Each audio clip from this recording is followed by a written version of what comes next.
I would share kind of how I warm up. I pretty much use this across everything. So let's say I usually do 12 here. I'm going to go about 8, and I'm going to just do reps and try to get good blood in the area and really warm it up.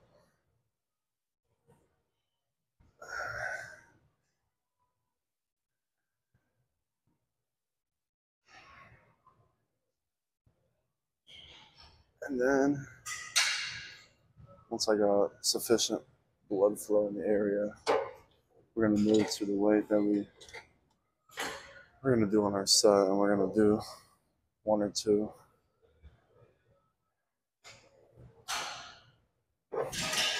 Just to get that CNS warmed up. And that's pretty much it. But then I'll wait like a minute or 2. And then do the full set. Have the full set.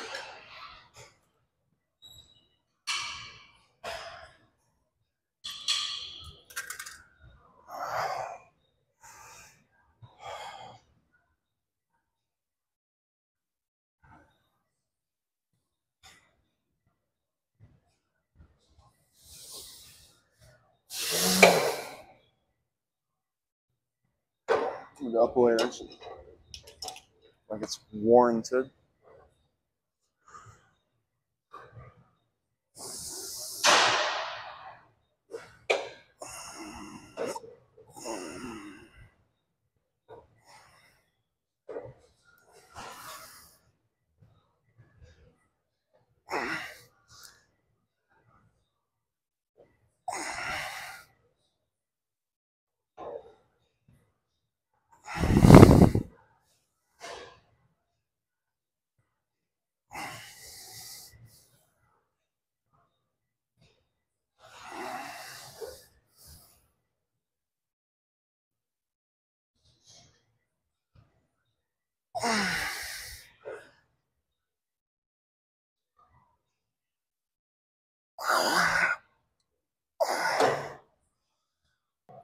One weight on the last one, but I used a lot of like lower leg, and it wasn't the most controlled set, so I'm not too proud of that. But I'm gonna lower the weight here because I feel like I'll be able to control it a lot better. So I was just gonna focus on using the right muscle, try to stick to what we know works. So no ego lifting.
Sup, fellas? So, man, I'm fucking like exhausted, low key. I gotta figure out. I don't know what to do. I feel like going every day is starting to add up to system fatigue, but I ain't trying to just bitch out, homie. You know what I'm saying? So I don't know. But legs was good. Up the weight on leg extensions 5 pounds. Went up on the adduction. Down on the abduction. Or no, abduction's out. We went down on the adduction. But everything felt good.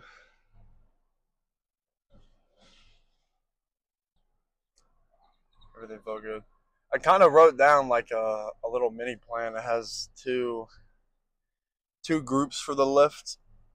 There's an A day and a B day. And A day is chest, tris, front delts, quads, calves, and abs.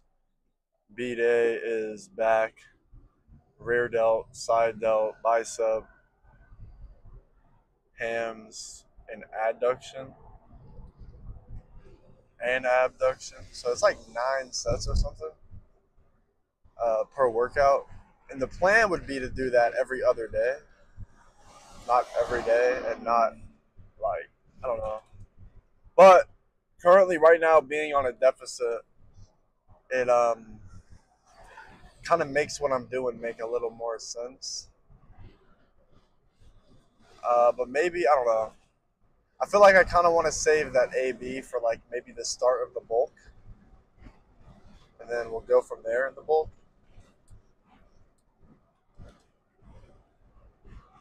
But maybe I'll go back to like what I used to do, which was pretty much chest, shoulders, legs and arms, and then back and shoulders. So hitting shoulders twice a week. You just have to add abs in there. So I didn't used to do abs, but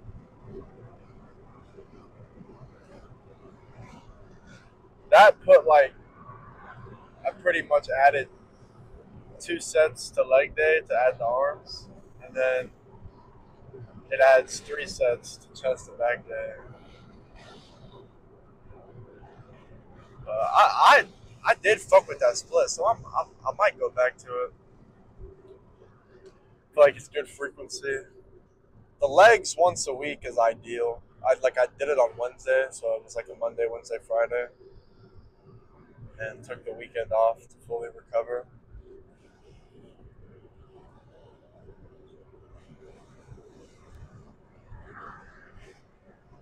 If I did it now, though, I would probably just do every other day, maybe. But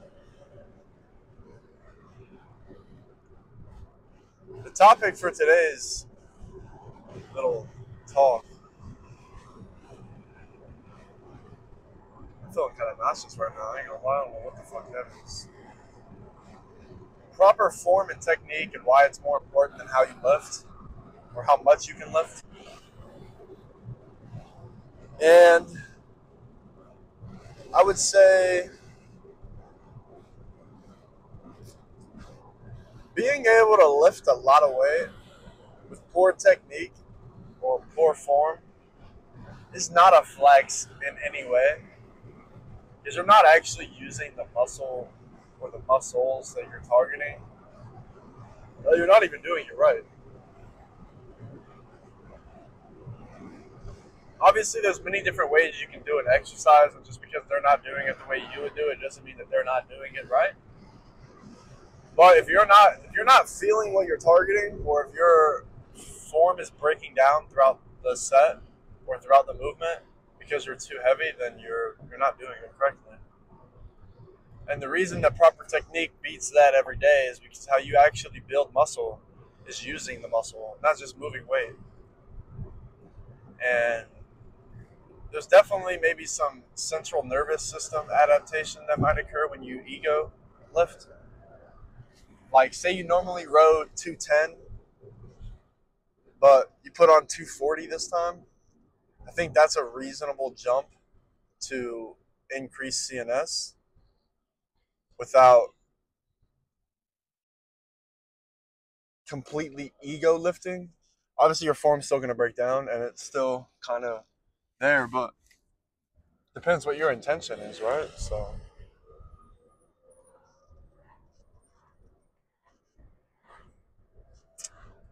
but proper technique builds muscle. It's machines are built because of the way the muscle contracts and the movement that your body goes through when it does that. So, you just gotta do shit right, man. There's a right way to do things because it's worked, right? That's why. I mean, you learn from success. If you want to do something right or you want to do something that works, why not learn from people that have done the shit that works or that have already figured it out? It's not like you're going down a new path. You're just learning how to do something that already exists. So, anyways, proper technique beats it every time.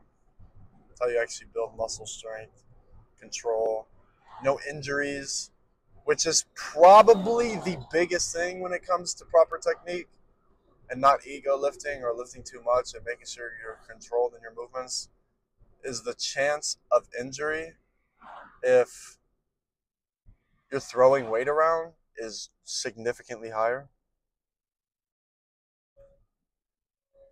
Only injury I think I've ever dealt with in the gym was a rotator cuff, and I didn't even injure it in the gym. I injured it outside the gym when I was trying to get something out the trunk and I moved my arm the wrong way.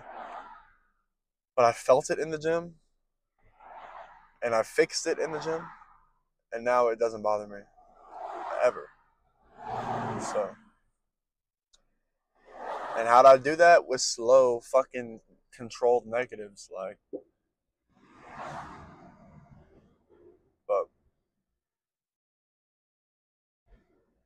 I think that is it for me. Tomorrow is chest. Looking forward to that. If I end up starting a new program at some point, it'll probably be like a decision of the moment or that day or something the day before. But I'm thinking about it. Thinking about it. Just because this everyday shit is really like, I feel like it's like weighing on me. I'm obviously a completely natural lifter, and I'm in a deficit right now. And despite what some might believe, you do not have to work out harder in a deficit. Somebody told me that when I first got my gym membership, the guy that ran the gym. He said, when you're on a bulk, you don't have to go as hard because you're already building muscle. But when you're in a deficit, the protein, the stuff's not there, so you probably need to go harder. That is complete BS. That is the exact opposite. When you're in a deficit and just looking to maintain, you do not have to reach the same intensity as if you were looking to build muscle or if you were looking to build muscle while in a deficit. Because if you're looking to build muscle while in a deficit, you still have to be intense. You still have to be intentional. And that's what causes it.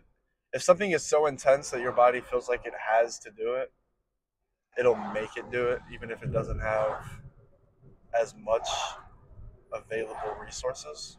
Like, you could definitely still build muscle in a deficit, regardless of what. As long as you're not, I don't know, maybe 5, 10 years into lifting, you might not. Your like genetics might be topped out, so that might not be happening. But if your genetics are not topped out, I believe there's a chance you are possibly building muscle if you're in a deficit. Maybe not in a large deficit, like let's say like a 250 deficit to 500 deficit. I could definitely see muscle gain possibly happening, just if the timing of the meals is correct. But maybe in 1,000 you might not see that. I don't know. I personally believe that timing of meals kind of matters more than like it's like, let's say for instance my maintenance is 2,000, but I'm eating 1,250. So let's say I'm in a 750 calorie deficit. I'm eating 1,250. Let's say in the morning I wake up hydrated, maybe some coffee, go do some cardio. Then go throughout my day, do my normal shit. Maybe it hits the afternoon, bam, go to the gym, lift, get done, sauna, go home, shower, relax, eat. Now let's say you eat all 1,250 calories at night, before bed, post workout, and you've been fasting all day. So all day you're burning fat because you're in a fasted state. So all day you're burning fat. Then you work out. Now your body wants nutrients. You feed it all those nutrients. There are signals that are sent for adaptations if your lift was correct. So post-workout, instead of using all 1,250 calories for your energy throughout the day, you are now using 1,250 calories, from what I can see, as almost strictly recovery and adaptation, because you're going to sleep after, right? So you're working out, eating, and then you're going to sleep. So that 1,200, your body's had no calories all day. So it's been streaming, it's been burning fat. You feed it all these calories with some insulin post-workout. I believe it is possible to build muscle in that situation. So that's pretty much what I do, cut. Like, so anyways, yeah. That's it for me. That is it for me. I will catch you boys later.